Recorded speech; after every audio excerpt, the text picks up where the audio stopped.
The Indiana Hoosiers are 68.3% likely, according to ESPN, to win the game Monday night and win their first national championship of college football. This is absolutely meaningless. It may make you feel better about Monday, but it doesn't matter because football is not about math.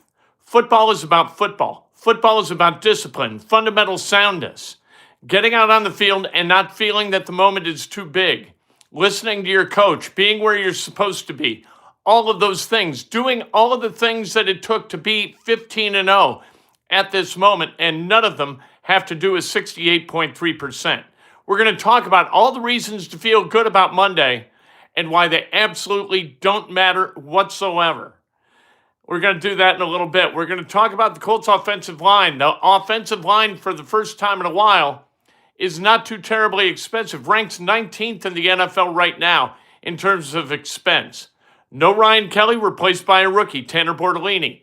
Likely no Braden Smith, replaced now by a second-year player in Jalen Travis, who was drafted last year and played really well as a rookie. Then you do have Matt Gonsalves also on his rookie contract. So that offensive line from center to right tackle, very, very inexpensive. Quentin Nelson, not inexpensive. Bernard Ryman, not inexpensive.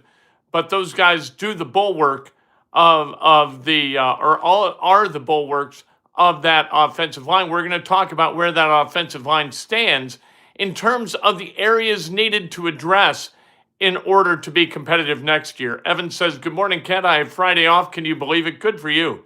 Enjoy it. What the hell are you doing up at 7:04 in the morning or whatever time it is? Get some sleep. If you're not working, get some sleep.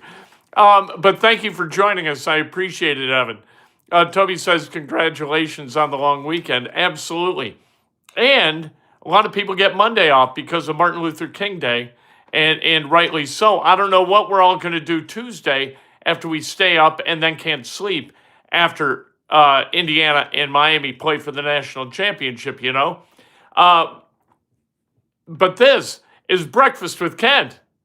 Well, we're going to talk about Kyle Tucker. That's where I left off. Kyle Tucker goes to the Dodgers. 4 years, $240 million. How we feel about the Cubs not re-signing Kyle Tucker. I feel pretty damn good about the Cubs moving on from Kyle Tucker, to tell you the honest-to-God truth. We'll talk about that. Pacers tonight at Gainbridge Fieldhouse against the Pelicans. The race to the bottom continues, people. This is no time to stop playing crap basketball now. This is Breakfast with Ken for Friday, January 16th, 2026, brought to you by the great people at Today's Dentistry. Dr. Mike O'Neill is the best dentist in the world. So if you got a chance to go to the best dentist in the world, why wouldn't you call Today's Dentistry today? Call Julie and say, Julie, I need an appointment. I know Kent. She's going to get you the hookup. That's the way it works. All right, you got to know somebody to get in at Today's Dentistry, and you do. Give them a call, 317-849-2933. Become a member. Do it right now. Bam, breakfast buddy or all-meal deal. And you get to come along and enjoy the our fabulous Saturday session that is becoming the rage of all membership. When Coffee with Kent on a Saturday is absolutely magical, and you can come along and enjoy. Just become a member, become a subscriber, and after the national championship, you got a chance to win this cool. These are sewn on, people. This is a sweet, sweet gamer-style jersey that I bought at Simon Scott Assembly Hall, not for $45, not for $75, not for $125. No. This cost me $150, and you can win it when Indiana wins the national championship. But you got to be a subscriber to do it, and you got to use the phrase that pays in a comment for your entry. I've told you what the phrase that pays is. This is not for newcomers. This is for you, the people who are here every day, and you know what the phrase that pays is through the game on Monday night. So use it in a comment. All right. Also, smash that like button. And if you want to make a donation, no big whoop. But please include a comment or a question that elevates the level of discourse on the channel. Okay, Let's talk about IU. IU is a 68.3% likely winner on Monday night. That according to the ESPN Predictor Index. I don't know how they put that together. I like the sound of it, but I know that it's meaningless. How about this is meaningful as we compare these two teams. Fernando Mendoza is better than Carson Beck in every single way. The only metric by which he's not is experience. Carson Beck has been playing college football since the days of Lou the Toe Groza and Otto Graham. He's been around, you know. Carson Beck is a veteran. Fernando Mendoza is just great at what he does. Miami has outscored opponents in 3 college football playoff games 65-44. IU has outscored 2 94-25. I don't know whether that makes any difference. Bubba Gray says, good morning, Ken. I was hoping you would give my daughter Zola Gray a shout out on this channel. She is competing in the IHSAA state wrestling tournament for girls at 190. Congratulations, Bubba. That's often. Zoe Gray. Zoe, go get him. Take him down. Take the legs. The body will follow. Get the pin. Why work so hard? Get the pin early and go rest for another match. Congratulations, Zoe. That's awesome. Another advantage for Indiana. IU with a historically dominant number in point differential. Indiana has won its games by 473 points at 15-0. That's a 473 point differential. That has a chance to be the best since the college football playoff era began. 8 wins by 34 or more. Miami's point differential plus 264. That is a difference of 209 points toward Indiana. That's more than 10, 12, 14, 16. That's like 16. Is that right? No. Could that be? No. 200 divided by 15. I'll give that like 13. 13 points per game difference between Indiana and Miami. And that is a lot. That's a big difference. 473 point differential. That's humongous. That's just going in and whooping somebody's ass and doing it 15 times. That's what that is. And that's despite a 3-point win against Ohio State, a 5-point win against Iowa, and a 3-point win against Penn State. They are kicking people in the teeth and sending them to Dr. Mike O'Neill at Today's Dentistry, right? And they've won in the college football playoff games by an average of 34.5 points. That was simple math. The simple rating system employed by the football reference people, 25.35 for IU, 20.65 for Miami. None of this means nothing. It doesn't mean a damn thing. As you get ready to watch this game on Monday, and Indiana gets ready to play on Monday, and Miami gets ready to play on Monday, doesn't mean a damn thing. Toby says IU and Ken Sterling have fans around the world. They're global brands. That is quite true. We do have a lot of fans in just all over the place, primarily where the Colts have fans, which is like Germany and Austria.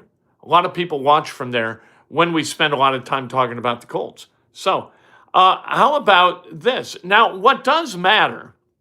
What matters, health. IU's got great health. Miami's pretty healthy too. Discipline, maturity, focus, all those things. Miami with 14 turnovers this year, Indiana with 8. How about penalties? That's a good measure of focus. Miami with 105 penalties for 856 yards. Indiana with 55 penalties, just a little bit more than half, and 403 yards, far less than half of what Miami does. Penalties could be a big deal. Indiana has yet to have a game where they commit penalties totaling more than 45 yards.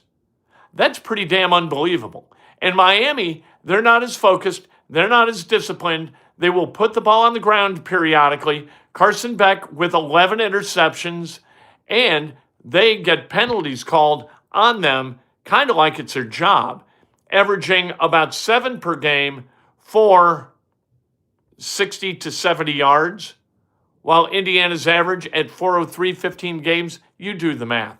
That is under 30 yards a game.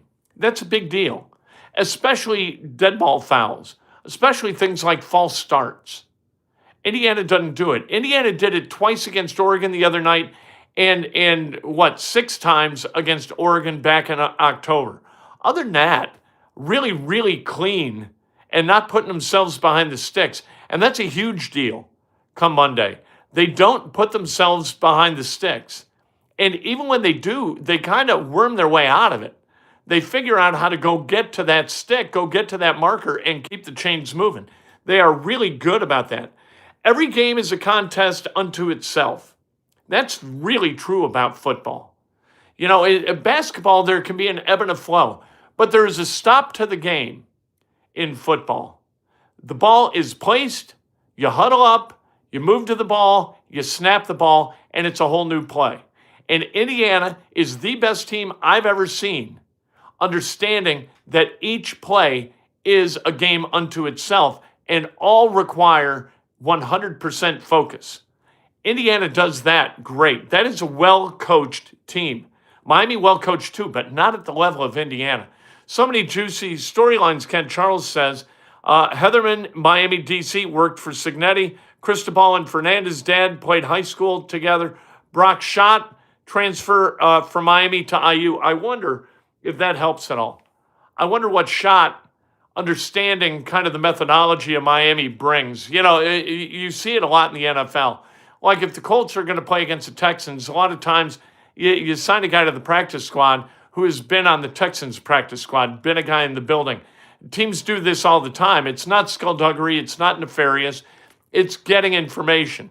When Belichick traded for Philip Dorsett, part of that, I believe, was to get Philip Dorsett's down low on the Colts and how they operate. So if the Colts were in the Patriots' way again, as they were in 2014, you find a way to get around them. You find a little extra information. That happens a lot. Schott coming from Leo, Indiana, by the way, coming to IU from Miami. Maybe you get a glimpse into what goes on inside. I don't think Cignetti's going to work like that. Not that it wouldn't be smart to work like that, but I don't think that's his main thing. And Curt Cignetti keeps the main thing the main thing. Curt Cignetti is hyper-focused on a daily basis.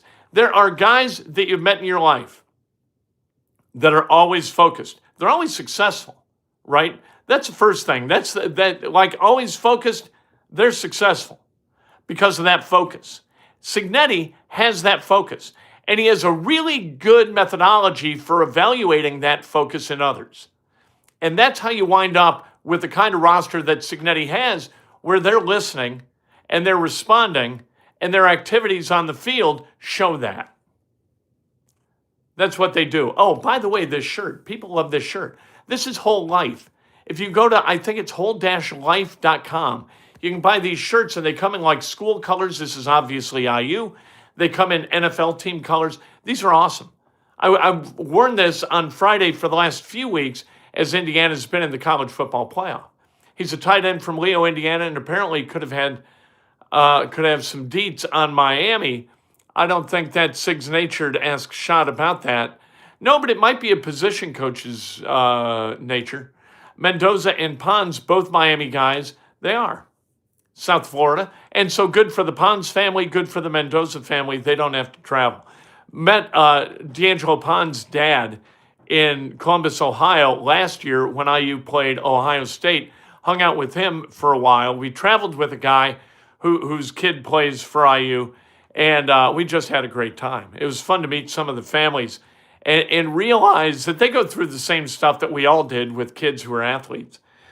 Every game is going to, this game is going to be determined by how Indiana plays in this game, not how they have the previous 15. How Miami plays is not going to be determined about how Miami lost to Louisville or lost in overtime to SMU. This game is going to be determined on the ability of each group of 11 to approach the line of scrimmage, figure out what exactly they are supposed to do on that snap, and then go do it. That's it. No team, maybe in college history, has been better at competing in the moment than Indiana. Miami's a good team, playing a team that has shown greatness through 15 games. That doesn't mean you're going to be great in game 16. It doesn't. And therein lies the hope for Miami, that Indiana doesn't find a way to ratchet up that focus up here, that they're down here like every other team. And if they're not here, they got a chance to get beat. It's Cignetti's job to get them here. And it's Fisher's job to get him here. Mendoza's job to get him here. Surratt's job to get him here. Coogan's job, right? You got to get here. They get here, they're going to win. They fall beneath that, they might get beat. That's how football works. We'll see. Prices for the game back to about $3,000 this morning. Colts offensive line, let's talk about the O-line of the Colts. Bortolini and Gonsalves, they're on their rookie deals, as is Jalen Travis, and all three are in ascension.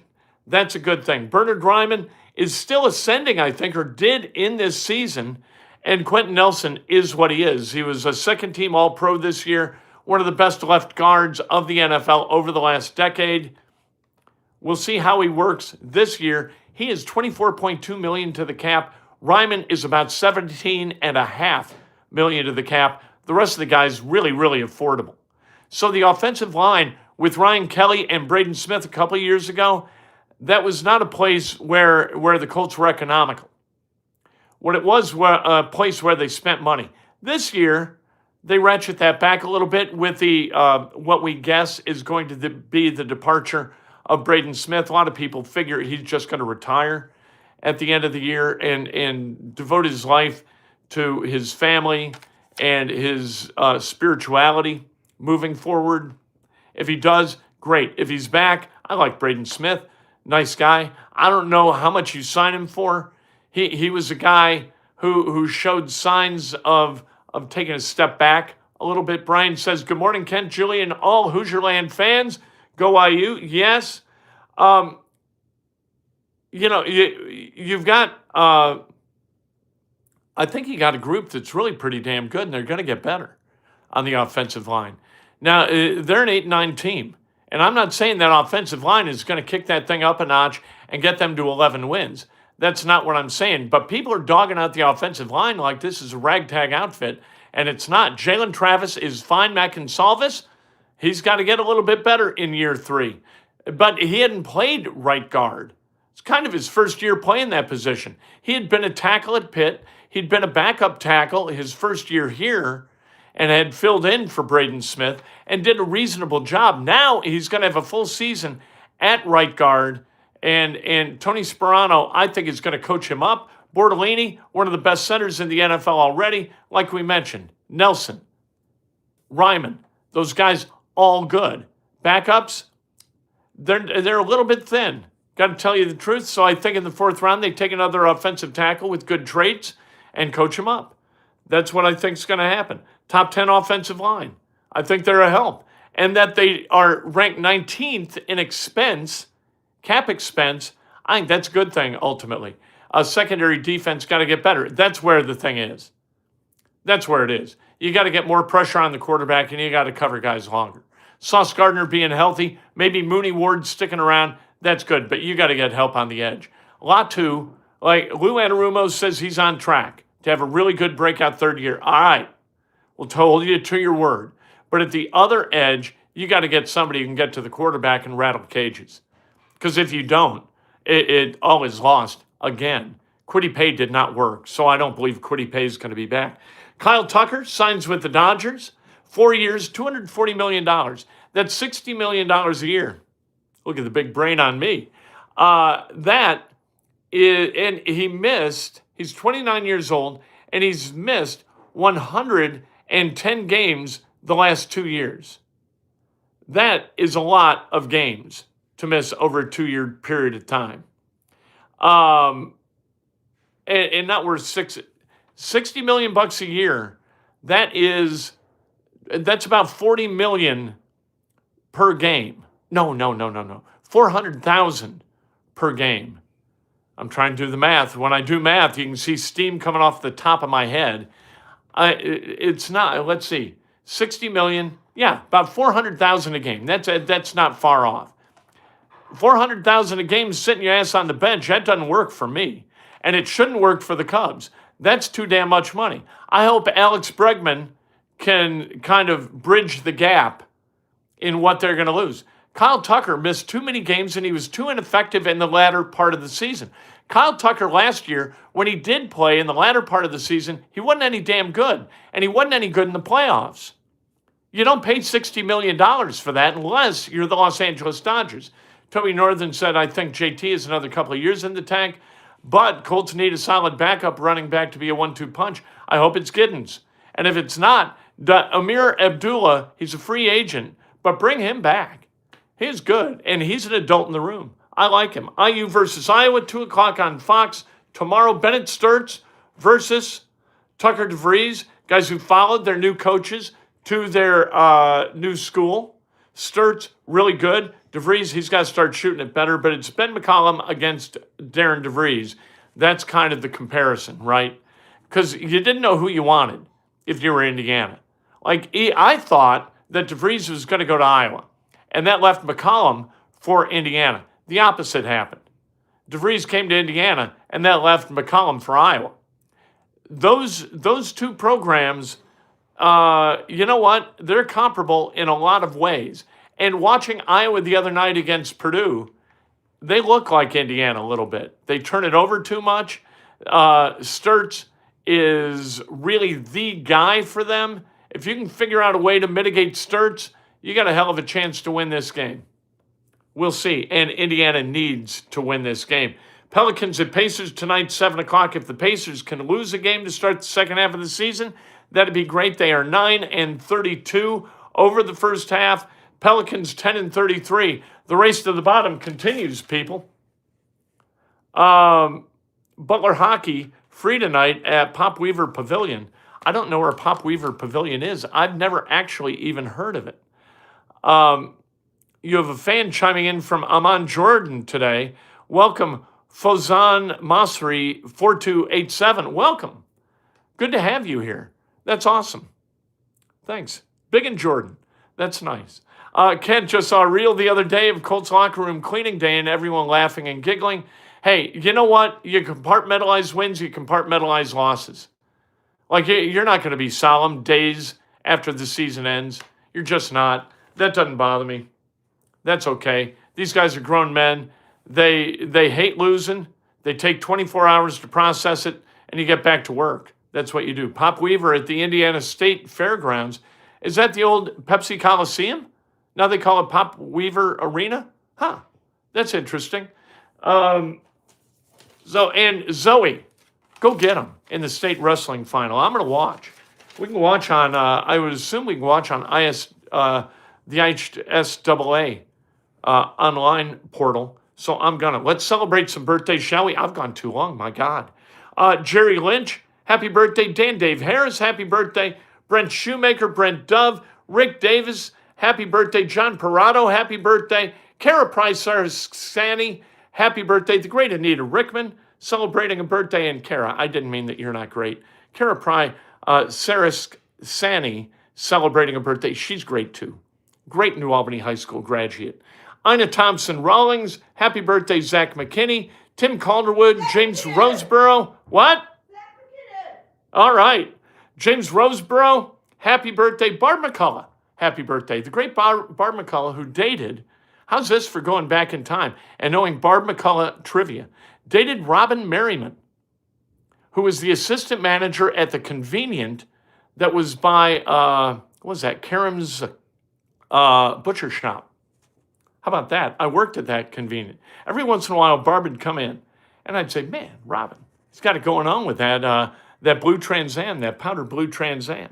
Brian Bodenhamer, happy birthday. Jeff Rich and Ryan Gilmore, happy birthday. If today's your birthday, you celebrate like hell. If it's not your birthday, you know what you do? you celebrate somebody else. And you do that best with an honest and specific compliment. Pull each other up. Don't drag each other down. Brian says, happy birthday and have a stellar day. Julie, too. And, of course, Kent, our windmill buddy. And speaking of windmills, not that, I have gone on long, far past. We didn't windmill last week. You got a windmill. When you got the opportunity, you got a windmill. Do this in the clubs. A lot of guys don't know how to dance. And they don't get out on the dance floor. And then some people do like this John Travolta nonsense. No. The windmill, which is the dance that the great Scott Ermetti invented back in the day, and it still works wonders on the club dance floor. Now it's the arm movement, sure, in the windmill, but you got to get the legs rolling, and you wind up looking a lot like Elaine Bennis, but you look like a confident guy when you're out on the dance floor doing the windmill, and women gonna stare. And you think that it's not good to have women staring at you? Nobody gets busy because women don't stare at them. Remember that next time you're in the club.